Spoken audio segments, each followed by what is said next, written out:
अगर आप भी चाहते हैं कि पूजा फिल्म्स का ऑडियो वीडियो सबसे पहले आप तक पहुंचे, तो लाल बटन को दबाकर चैनल को सब्सक्राइब करें और साथ में बेल आइकन को दबाना ना भूलें।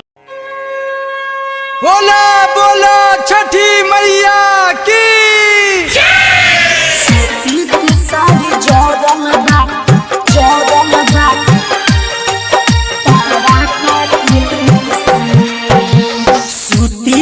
सारी जोड़ल बा पारा के लूट से, सूती के सारी जोड़ल बा पारा के लूट से, सूती के सारी जोड़ल बा पारा के लूट से, सूती के सारी जोड़ल बा पारा के लूट से।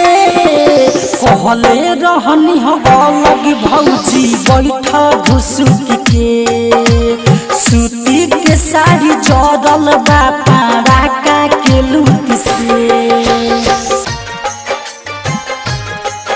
पारा के लूट से। आरके रिकॉर्डिंग स्टूडियो कोटवा। गौरा में से निकालत रहली बबुआ ला छुड़ छुड़ी, कहनी ह कि घाटी पयलग बैठ बना के दूरी।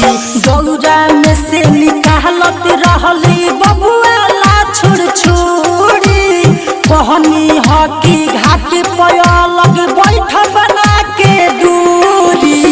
भौजी हंसी के बोला दिन हवे खुशी के, सूती के साड़ी जोड़ल बा पारा के लूट से,